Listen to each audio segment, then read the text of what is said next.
I made a joke about her cheating, before I knew she was. That's the part that still bothers me. Not that I was right. Not even that everyone at the table laughed. It's that she laughed too, just a beat late, with this tight little smile that should have told me everything if I'd been brave enough to look at it. We were out with friends on a Thursday, one of those loud places with hanging lights and overpriced tacos and music, just a little too aggressive for conversation. Hannah's phone lit up 3 times during dinner. She kept turning it face down after glancing at it, but each time her mouth did that thing it used to do with me, like she was trying not to smile too hard. I remember picking up my drink and saying, "If this Adrian guy is that funny, I should probably meet the man I'm losing you to." Everybody laughed.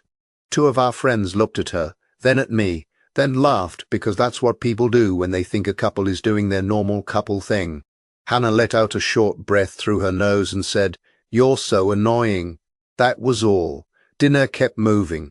Plates came and went. Somebody started telling a story about a neighbor calling the cops over fireworks. But something had shifted, and I felt it immediately. Not in the room, in her. On the drive home, she stared out the passenger window almost the entire time. When we got upstairs, she kicked off her heels, set her purse on the counter, and said, "Why would you say that in front of everyone?" I tried to laugh it off. Say what? You know what? I opened the fridge, mostly so I wouldn't have to look at her. It was a joke. She was quiet for a second. Didn't feel like one. I should probably explain that humor had always been our thing. Hannah and I had been together 4 years, living together for 2, and most of what made us work at the beginning was that we could turn almost anything into a bit. "Bad date at a wedding?" We'd narrate it in British accents on the drive home. Rent goes up. We'd walk around the apartment describing our luxury amenities, like the window that never fully closed, and the cabinet that only opened if you hit it with your hip.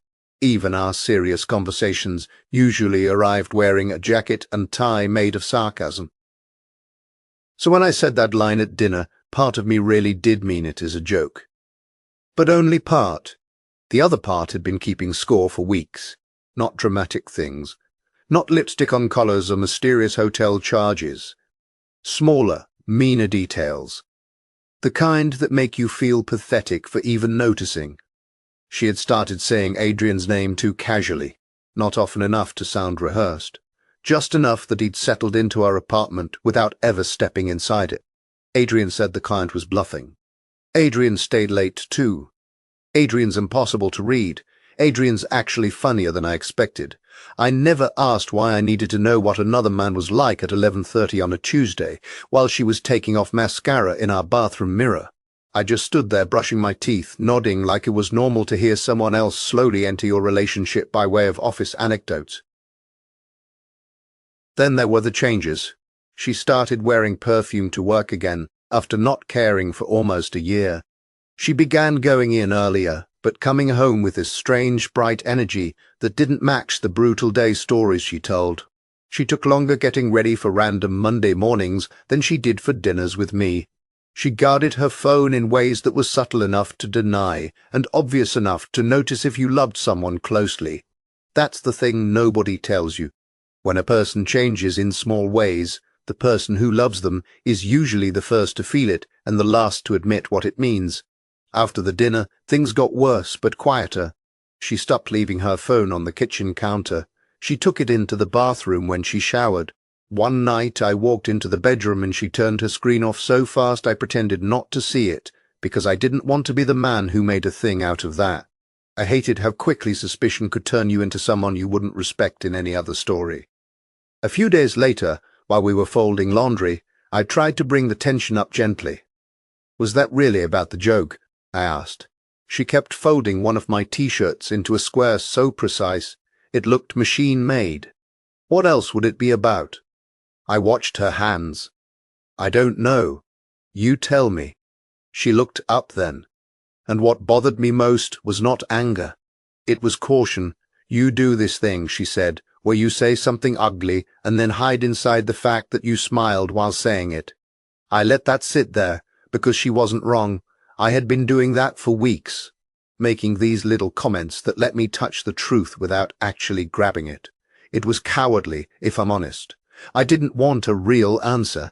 I wanted her to laugh and call me ridiculous and kiss me on the shoulder and make me feel stupid for ever doubting her. I wanted to be rescued from my own suspicion. Instead, she went back to folding laundry. The next time Adrian's name came up, it came up twice in one night. The first time was when she said she had to go to a team drinks thing after work because one of their accounts had closed.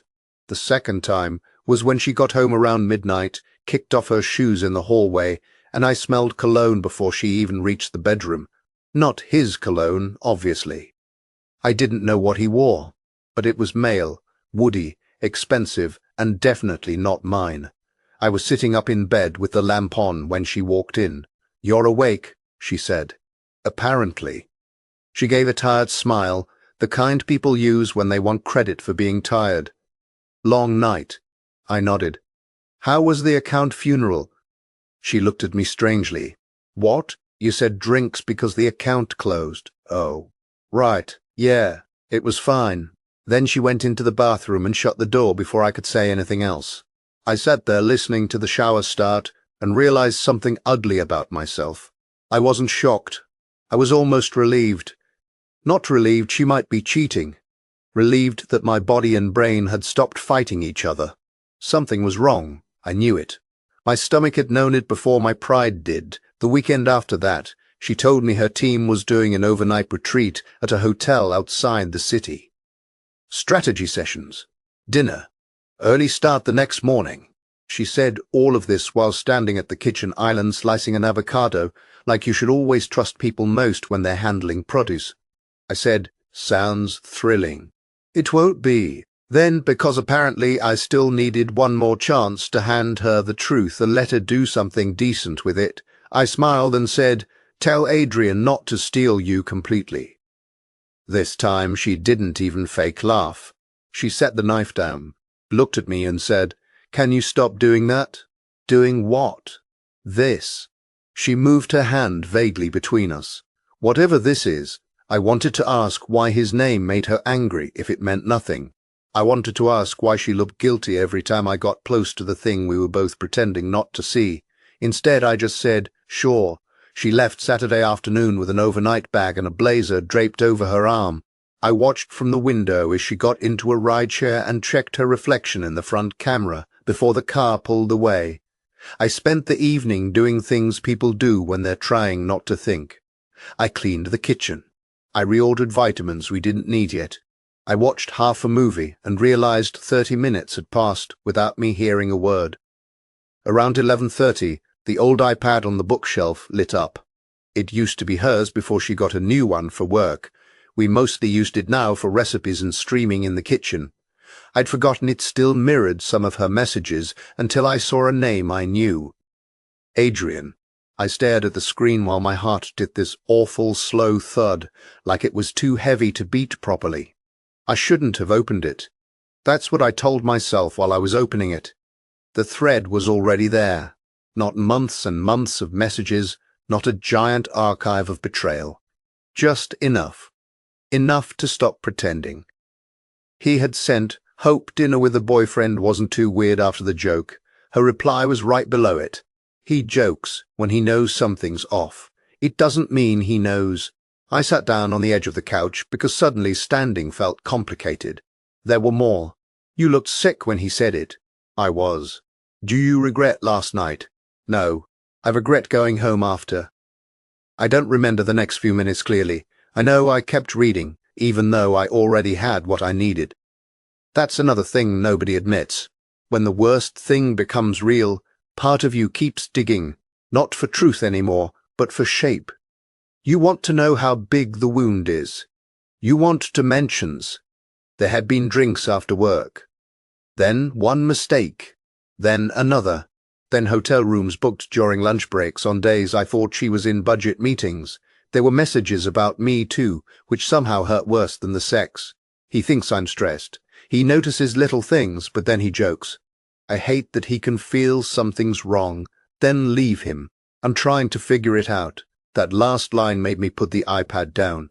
I'm trying to figure it out, as if I were a weather system, as if our life together were a scheduling conflict. She came home the next day just after noon, same jeans, hair tied back, makeup mostly gone. She smiled when she walked in, this cautious little testing smile, and I knew then that if I'd confronted her without the messages, she would have made me doubt myself so thoroughly I might have apologized by dinner. "Hey," she said, "you okay?" I was at the table with the iPad in front of me. She saw it and stopped. For a second, neither of us moved. Then she shut the door behind her very softly, like noise was suddenly inappropriate. "How much did you read?" The question almost made me laugh. "Enough," I said. She put her bag down without looking away from me. "I was going to tell you." "No, you weren't." Her mouth tightened. "I was." "When?" She didn't answer. I tapped the screen with one finger. "Before or after you figured it out?" That landed because she knew exactly which message I meant. She sat down across from me and covered her face with both hands for a second. When she looked up, her eyes were wet, but there was something exhausted in them too, like she'd been running from this and was almost grateful the road had ended. "It started a few months ago," she said. "I didn't plan it. People never do, apparently. That's not fair." I looked at her. "You had a whole relationship happening in the space where I was still trying to make you laugh." She flinched. Then, very quietly, she said, "That joke at dinner made me feel sick." I almost snapped back with good, but I waited. "Why?" I asked. Her voice got smaller. "Because for a second it felt like you could see me. Like really see me. And I hated what you were seeing." That was the closest she got to honesty that day. Not that she was sorry in the way I needed, not that she chose me, just that being known while doing something ugly made her feel exposed. We ended things over the next week, in that boring adult way. Heartbreak often actually happens. Lists, crying at the wrong times. She slept in the guest room 3 nights while looking for a sublet. I found one of her earrings under the couch a month later and had to sit on the floor for 10 minutes because grief is embarrassing like that. But the part that stays with me isn't reading the messages. It isn't even hearing the details. It's that stupid line at dinner. "If this Adrian guy's that funny, I should probably meet the man I'm losing you to. I've gone over it 100 times. The timing." Her face. My voice when I said it. Back then I told myself I was being clever, light, playful. But I wasn't joking, not really. I was scared. I was reaching toward the truth with one finger and calling it humor so it couldn't bite me if I was right. That's what hurt. Not just that she betrayed me, not just that I saw it coming in pieces and still stayed polite enough to be lied to. It was realizing that the last honest thing I said to her came out sounding like a punchline. And maybe that's why I remember the silence after everyone laughed more than the laughter itself, because for half a second, before the noise covered it up, the truth was sitting right there on the table between us. I just wasn't ready to stop smiling long enough to call it by its name.